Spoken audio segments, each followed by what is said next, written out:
Bismillahirrahmanirrahim. Assalamualaikum warahmatullahi wabarakatuh. Pada kesempatan kali ini kita berjumpa kembali dalam agenda desain penelitian kualitatif. Nah, untuk pertemuan kali ini kita akan membahas tentang menulis proposal penelitian, jenis penelitian kualitatif. Jika kita akan membahas tentang hal ini, maka beberapa hal yang perlu kita perhatikan. Pertama adalah kita akan melihat bagaimana merumuskan masalah. Tentunya ini terkait dengan apa yang menarik atas usul penelitian dan bagaimana merumuskannya. Kemudian di kajian pustaka kita akan membahas tentang bagaimana merancang teori yang kuat dan kemudian sistematis. Kajian pustaka dapat membantu kita mengarahkan apa usulan penelitian kita. Jauh lebih penting misalnya juga adalah cerdas memilih metode penelitian. Nah, pemilihan metode penelitian yang tepat ini tentunya akan memaksimalkan hasil penelitian kita. Dan terakhir kita akan melihat bagaimana sebenarnya outline sebuah karya tulis ilmiah, terutama untuk proposal jenis penelitian kualitatif. Nah, kalau kita melihat jenis penelitian dalam pendekatan itu ada tiga macam, ada kuantitatif, kemudian kualitatif, dan gabungan keduanya disebut dengan mixed method. Nah, karena kita belajar pada sesi pendekatan kualitatif, maka jenisnya itu cukup beragam. Ada jenis penelitian dengan metode etnografi, pendekatannya kualitatif. Kemudian juga ada fenomenologis, pendekatannya kualitatif. Ada metode studi tokoh, pendekatannya juga kualitatif.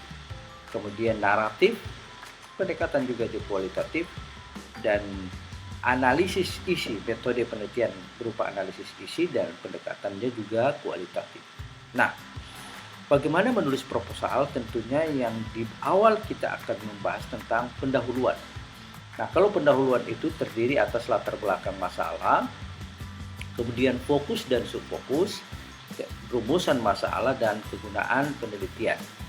Dalam hal latar belakang masalah, ini tentunya akan menguraikan konteks atau situasi yang mendasari munculnya permasalahan yang menjadi perhatian peneliti. Dan ini menjadi pintu awal masuk bagaimana kualitas proposal kita itu diterima. Bagaimana kita meyakinkan bahwa masalah kita betul-betul masalah yang menarik dan tentunya terbaru dalam hal-hal isu-isu yang terkait dengan program studi, terutama dalam hal ini program studi pendidikan agama Islam. Kemudian ada fokus dan subfokus, tentunya banyak identifikasi masalah yang Anda temukan.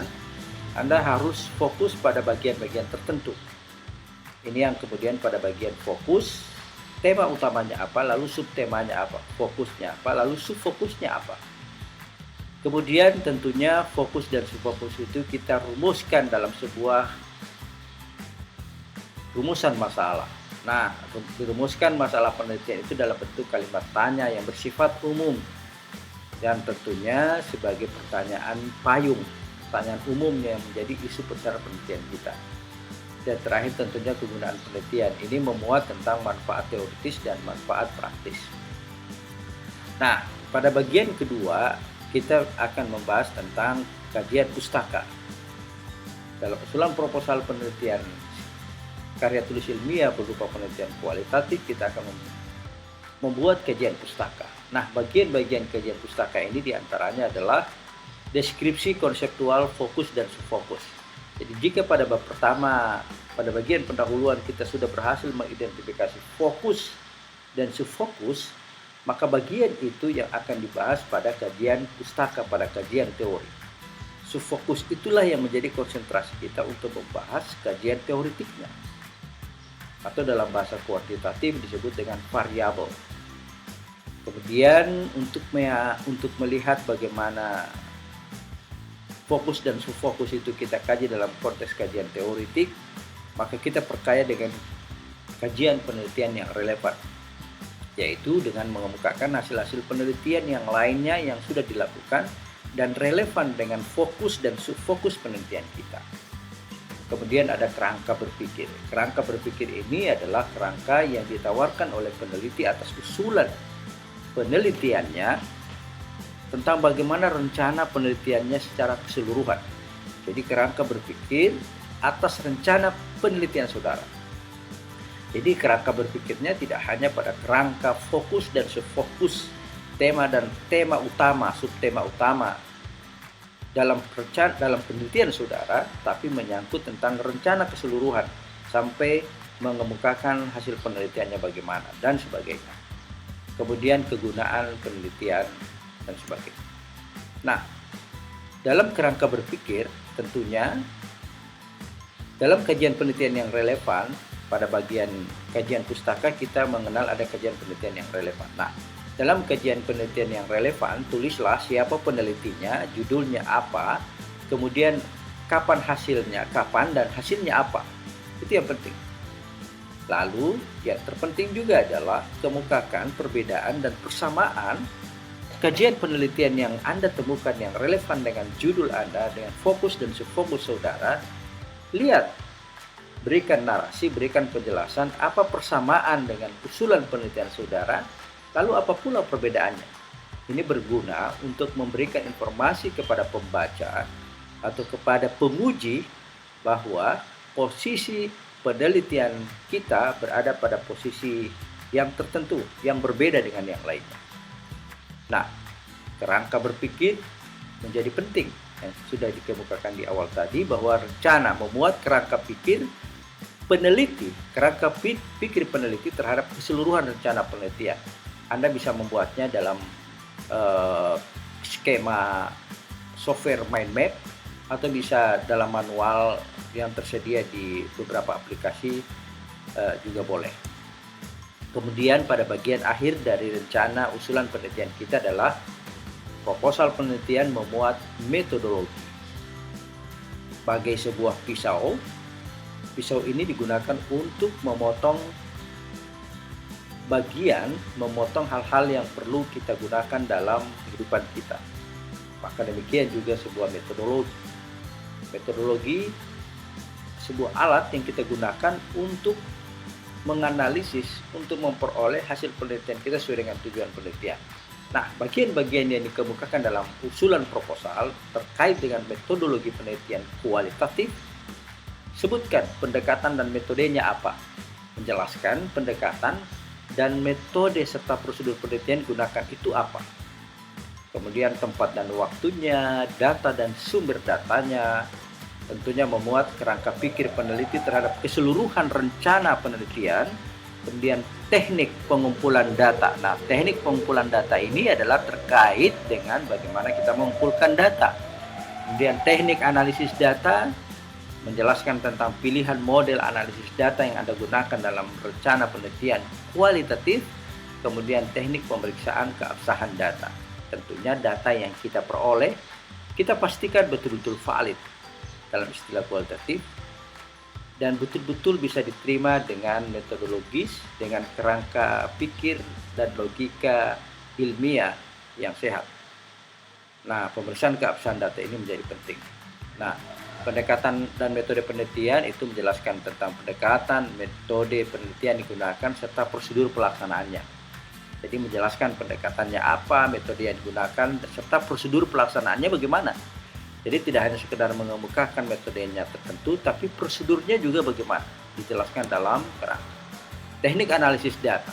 Nah, teknik analisis data ini memuat bagian prosedur analisis datanya seperti apa. Kemudian proses pengumpulan datanya saat pengumpulan data maupun setelah data itu terkumpul. Nah, prosedur analisis data menggunakan salah satu dari beberapa model dalam analisis data kualitatif yang tentunya sesuai dengan jenis metode penelitian kualitatif yang digunakan. Apakah itu model Mills and Haberman, Spradley atau Bowman and Birkeland, Strauss and Corbin, atau analisis isi yang lainnya. Silakan. Analisis data menentukan Anda bagaimana menggunakan prosedur analisis data itu sesuai dengan model yang Anda pilih berdasarkan jenis-jenis analisis data yang ditawarkan oleh para ahli. Nah, ini yang disebut dengan pemeriksaan keabsahan data. Bagian ini menjelaskan bagaimana keabsahan data yang mencakup kredibilitas, dependabilitas, transferabilitas, dan konfirmabilitas. Bagaimana penjelasan tentang hal ini akan dijelaskan pada sesi tertentu, pada sesi tersendiri tentang cerdas memilih metode penelitian. Nah, kemudian pada bagian akhir, pada lampiran usulan proposal Anda itu silakan lampirkan penelitian saudara, memuat tentang apa yang relevan dengan penelitian, diantaranya pedoman observasi, kemudian ada pedoman wawancara. Nanti kalau di hasil penelitian ada catatan lapangan hasil observasi, dan hasil analisis data. Tapi untuk bagian proposal, bagiannya ini cukup pada pedoman observasi, lalu pedoman wawancara. Terakhir ada daftar pustaka, silakan diurut sesuai dengan abjad, alfabet, kemudian dipisahkan mana ada daftar pustaka yang bersumber dari buku, kemudian mana yang bersumber dari internet, dan mana yang terkait dengan dokumen-dokumen, baik itu terkait dengan regulasi, dengan peraturan-peraturan terkait dengan hal ini.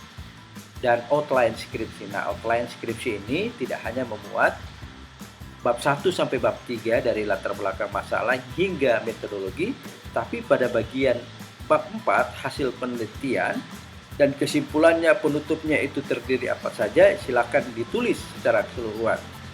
Outline skripsi atau outline karya tulis Anda akan memberikan informasi secara keseluruhan akan seperti apa wujud akhir dari hasil penelitian saudara.